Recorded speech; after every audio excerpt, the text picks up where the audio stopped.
Baiklah semuanya, selamat datang kembali di channel Opal Saputra. Seperti biasa, ini adalah channel alur film berdasarkan kisah nyata maupun hanya sebatas pemikiran saja. Kali ini Mimin akan merangkum sebuah alur film yang berasal dari Jerman yang berdasarkan kisah nyata yang berjudul All Quiet on the Western Front. Ya gitulah kira-kira. Dimana ini adalah film yang dirilis pada tanggal 28 Oktober 2022 lalu dan diambil dari kisah nyata yang terjadi di tahun 1917 silam, yang menceritakan tentang kisah seorang pemuda yang berusia 17 tahun bernama Paul Baumer, di mana dia mendaftarkan diri untuk ikut berperang dengan teman-temannya yang berakhir dengan mendapatkan trauma yang sangat mengerikan. Seperti biasa, Mimin tak lupa menyampaikan bahwa ini adalah spoiler dari film yang bernama All Quiet on the Western Front. Jikalau kalian tidak suka menonton video dengan bertema spoiler, silahkan skip video ini dan menonton video aslinya. Namun, jika kalian tidak paham ataupun penasaran dengan cara Mimin mengalurnya, silahkan lanjut menonton.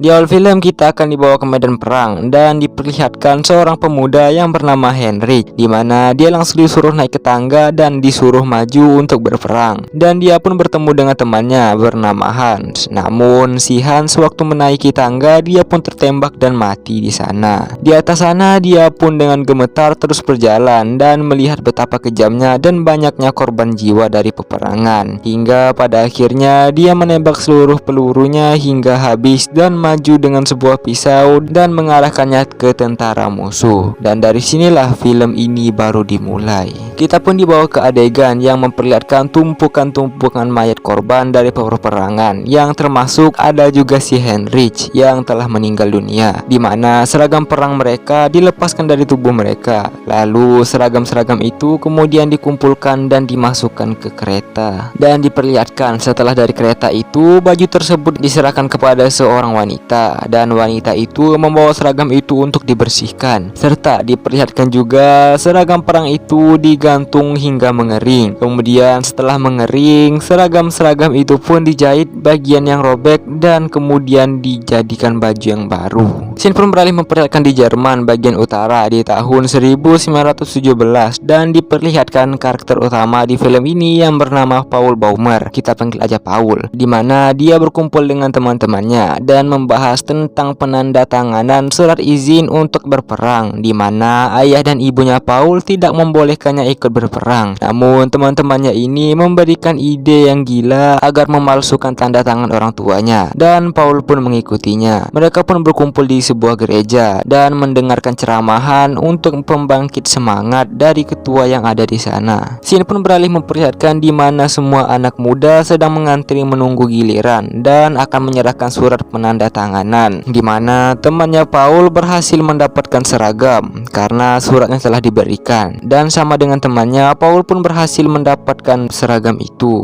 dan dia pun pergi membawa seragam itu. Namun dia pun kembali dan mengatakan bahwa seragam itu adalah seragam milik tentara lain, dan petugas itu mencabut nama yang ada di baju itu dan Paul pun pergi, dan diperlihatkan bahwa nama yang dicabut adalah nama Heinrich yang ada di awal film. Singkat cerita, Paul berada di mobil yang akan membawanya ke tempat perang yang bernama Front Barat. Selang beberapa waktu, Paul dan yang lainnya terpaksa berjalan kaki dikarenakan mobil yang mengangkut mereka harus dipakai untuk membawa prajurit yang terluka. Di perjalanan, Paul agak terlambat memakai masker gas karena dia membantu temannya yang kesulitan, yang membuatnya harus dihukum memakai masker tersebut hingga malam. Dia dan yang lainnya pun sampai ke Front Barat, dan di sana masker milik Paul dilepaskan, dan salah satu prajurit di sana memberikan air dan mengatakan bahwa mereka akan diserang malam ini. Malam itu Paul berjaga dengan temannya yang bernama Krop, dan Paul menembak yang ada di depannya karena dikiranya itu adalah musuh. Namun akhirnya dia ditembak kembali dan terjatuh, namun baik-baik saja. Tak lama datanglah seorang prajurit yang bernama Kat Czynski, kita panggil aja Kat. Jadi nanti Kat ini akan menjadi sahabat baiknya terbunuhnya Paul di perperangan. Cat pun datang dan memberikan arahan jika ingin menembak, mereka harus menembak lalu berpindah tempat agar tidak diketahui oleh musuh. Tak lama seperti datang ledakan, Paul dan Krop pun dipanggil dan disuruh masuk ke bunker, di mana di dalam sana sudah ada beberapa temannya seperti Ludwig yang berkacamata ini, Franz dan juga Krop yang tadi, di mana Ludwig mengatakan bahwa dia tidak menyangka perang akan seperti ini dan dia mengatakan bahwa dia ingin pulang. Cat mengatakan bahwa ini adalah serangan beruntun, di mana arteri atau serangan udara dilepaskan dan akan disusul dengan datangnya prajurit yang akan berperang. Dan salah satu prajurit di sana mau keluar tapi dilarang oleh Cat. Namun dia tetap memaksa untuk keluar dan akhirnya dia pun meninggoy. Tak lama ledakan besar pun terdengar dari atas sana. Cat pun menyuruh mereka untuk keluar dari sana karena tempat itu akan runtuh. Karena terlambat, Paul pun tertimpa runtuhan itu. Dia pun sadar dan diselamatkan dari runtuhan itu oleh temannya, dan temannya pun pergi menyelamatkan yang lain yang terluka. Paul pun di sana hanya bisa termenung melihat sekitarannya yang kacau balau. Dia pun duduk dan diberi makanan oleh si Cat, dan tak lama dia pun disuruh bekerja oleh prajurit lain. Paul pun diberikan sebuah kantung dan mengumpulkan tanda pengenal yang ada di leher prajurit yang telah tiada, dan dia menginjak sesuatu yang dimana setelah dilihat itu adalah kacamata milik si Ludwig, dimana tak jauh dari kacamata itu terdapat Ludwig yang telah meninggal dunia. Dia pun bersedih karena melihat temannya yang telah meninggal di depan matanya sendiri. Di sisi lain diperlihatkan nama-nama yang telah mati dicatat dan diberikan kepada orang ini. Lalu orang ini memberikan catatan ini kepada atasannya, yang dimana atasannya ini seperti datang ke sebuah pertemuan dan membawa catatan tadi. Jadi buat kalian yang gak paham gimana konsepnya, di sini Mimin jelasin dikit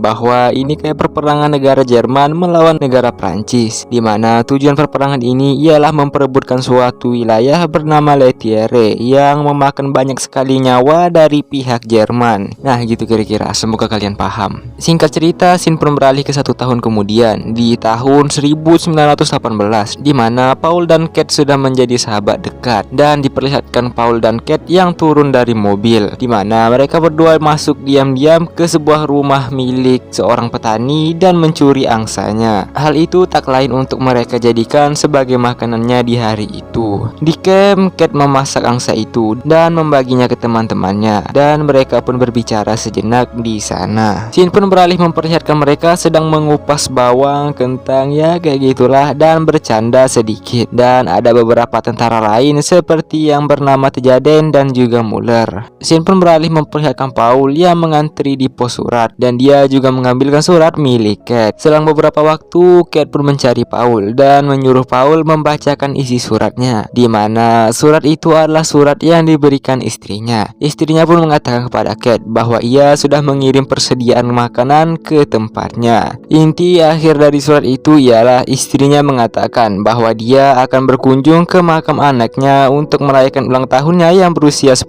tahun, di mana anaknya Cat telah meninggal dunia, dan kematian anak Cat disebabkan dikarenakan anaknya ini menderita penyakit bernama cacar air. Cat pun mengatakan bahwa dia bingung sebenarnya harus kembali ke istrinya atau tetap di sini bersama Paul, Muller, Krop dan lain-lainnya, dimana jika kembali dia takut nanti setelah pulang dia hanya akan diasingkan karena masa lalunya. Esoknya diperlihatkan ada sebuah mobil yang dikawal mobil lain, dan scene beralih memperlihatkan Paul bersama teman-temannya yang ditugaskan untuk mencari prajurit yang kemarin hilang berjumlah 60 orang. Mereka mencari ke sebuah pabrik lalu berpencar, di mana Paul melihat ke sebuah ruangan dan dia pun terkejut dan memanggil Cat, di mana ternyata setelah dilihat itu adalah ruangan yang berisikan pemuda-pemuda yang kemarin hilang, yang asal-usul kematiannya dikarenakan mereka terlalu cepat membuka masker gas dan berakhir dengan menghisap gas beracun. Scene pun beralih memperlihatkan adegan di mana seorang pria yang bernama Brixdorf menemui pemimpin atau jenderal perang, kita panggil aja Rehan biar sulit dilupakan, di mana Brixdorf mengatakan bahwa Prancis mulai mendesak mereka untuk menandatangani surat pemberian wilayah atau daerah, dan Dan Brickstock juga mengatakan bahwa armada tank terjebak di tempat yang bernama Fernand Court, dan dia juga mengatakan mereka harus bersiap untuk berperang. Namun si Rehan mengatakan bahwa ini adalah harapan terakhir mereka. Dia berharap tak lama lagi pasukan bantuan akan datang, dan dia juga akan melakukan perang itu agar mereka bisa menang. Dan Rehan juga mengatakan dia telah mengirim delegasi Jerman untuk melakukan gencatan senjata dengan Perancis. Serta Rehan juga mengatakan dari awal dia memerintahkan untuk berperang, dan selama dia memerintahkannya, dia akan berjuang mati-matian untuk memenangkan pertarungan itu. Dan Brickstock pun pergi setelah mendengarkan jawaban itu. Keesokan paginya, Paul, Kate, dan Franz serta Korp dan lainnya dibangunkan dan disuruh bersiap-siap, dan diperlihatkan adegan di mana mereka kembali ke front barat untuk melanjutkan perang. Dan mereka semua pun berbaris sambil menunggu musuh dan menunggu kematian datang. Di sisi lain, delegasi gencatan senjata Jerman telah bertemu dengan pihak Perancis, dan pria ini kita panggil aja Skyler, di mana Skyler meminta agar gencatan senjata segera dilakukan. Ya, agak berbelit dikit. Sang pemimpin Perancis memberikan sebuah buku kecil, ya kayak gini, yang harus ditandatangani oleh pihak Jerman, dan diberi waktu 72 jam untuk menandatangani itu. Dan Skyler pun mengatakan bahwa dia tidak bisa menunggu waktu 72 jam karena setiap waktu yang dilewatkan selalu ada nyawa yang melayang. Dia terus dijawab sama pihak Perancis yang terlihat sangat santuy dikarenakan dia tahu dianya bakal menang di perperangan ini. Dia pun mengatakan jikalau kau tidak mau menunggu maka tanda tangani ini sekarang. Di medan perang, pasukan Jerman mulai maju ke daerah musuh dan terlihat banyak sekali korban jiwa yang melayang hingga mereka berhasil mengambil alih parit atau daerah milik Perancis. Paul dan Kate dan lainnya pun makan sisa-sisa yang tersisa di markas tersebut, dan sewaktu makan seketika terlihat air yang ada di atas meja bergetar yang menandakan ada sesuatu yang besar di atas sana. Dan setelah dilihat di atas sana ada segerombolan tank yang akan membunuh mereka. Pasukan Jerman pun sekuat tenaga bertahan dan menembaki tank tersebut. Namun ya karena tank berlapis baja tak mungkin berdampak apa-apa saat ditembak. Serta Paul melihat banyak kematian yang disebabkan oleh sebuah keserakahan dan ketidakpuasan seorang pemimpin.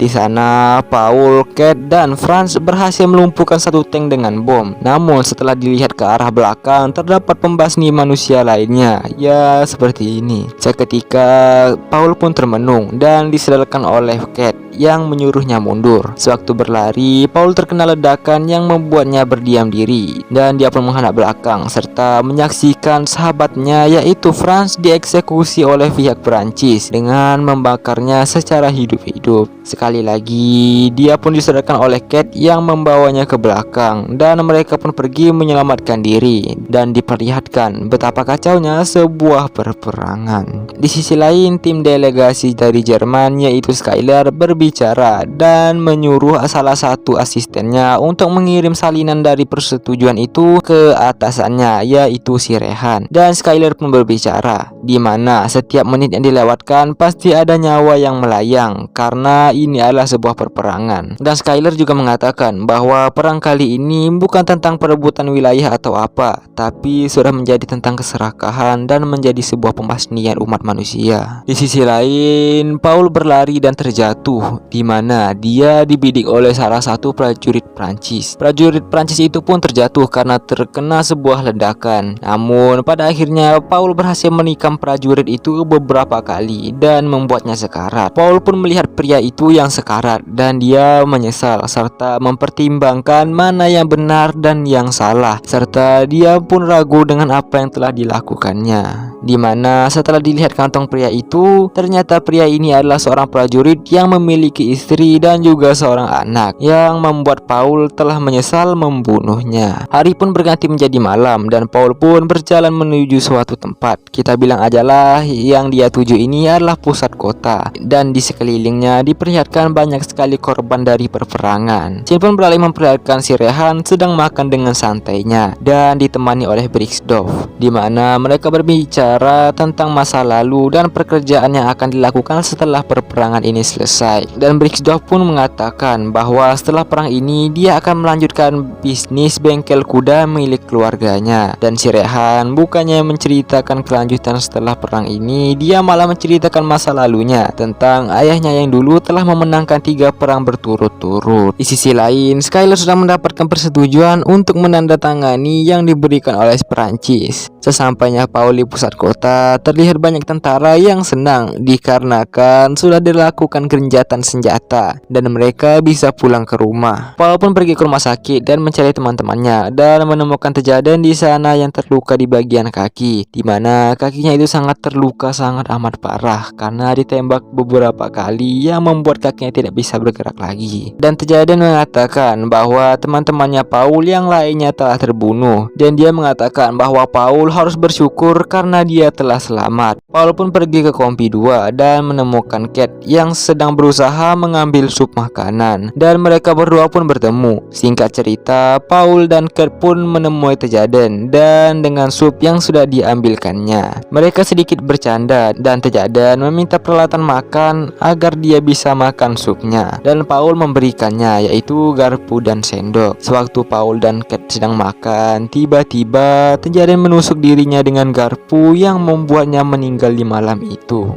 yang membuat Kate sedih karena sahabatnya telah bunuh diri. Shin pun beralih memperlihatkan Skyler yang sedang menandatangani surat dari Perancis, di mana dia dan pihak Perancis sedang rapat di malam itu.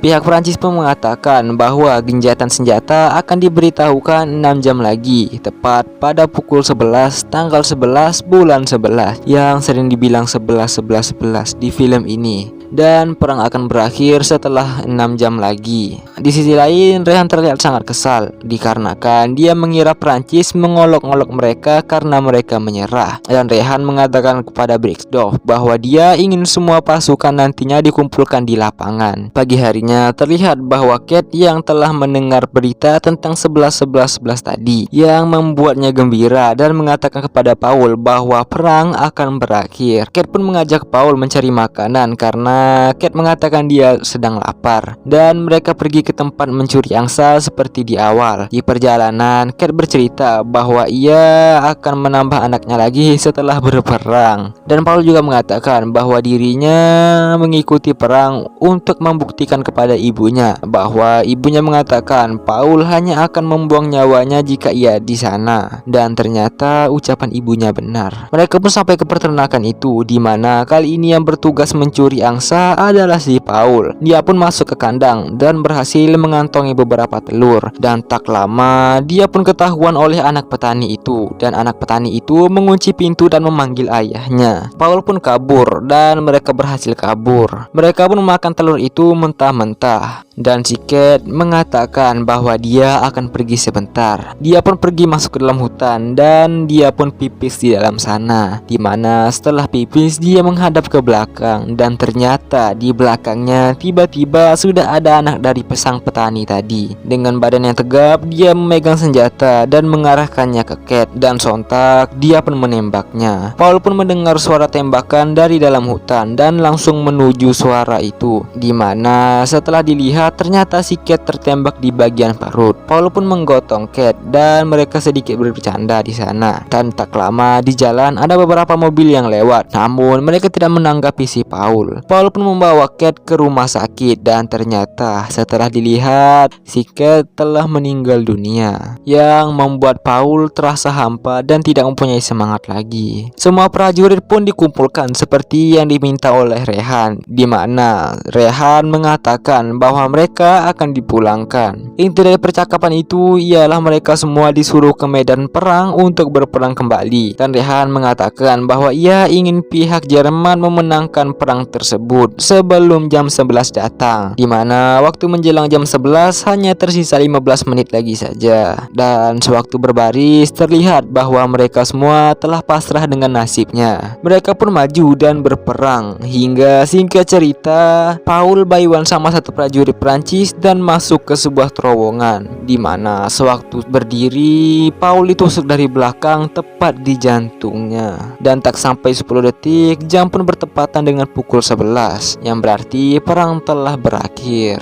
dan gencatan senjata telah dilakukan. Paul pun berjalan dengan badannya yang telah ditikam dari arah belakang, dan Sim pun beralih memperlihatkan Paul yang duduk tak bernyawa. Di akhir film dikatakan bahwa lebih dari 3 juta nyawa melayang dari perang yang terjadi di tempat tersebut, dan dikatakan juga bahwa lebih dari 17 nyawa melayang di Perang Dunia I, dan film pun berakhir. Hikmah yang bisa kita ambil dari film ini adalah perkataan ibu adalah perkataan paling benar. Seperti kata teman saya bernama Dimas, dia berkata bahwa 1000 perkataan manusia takkan pernah bisa menyamai satu perkataan seorang ibu. Hanya itu yang bisa saya sampaikan. Saya Opal Saputra pamit. See you next content. Jangan pernah berhenti untuk tersenyum dan jangan lupa untuk bernapas.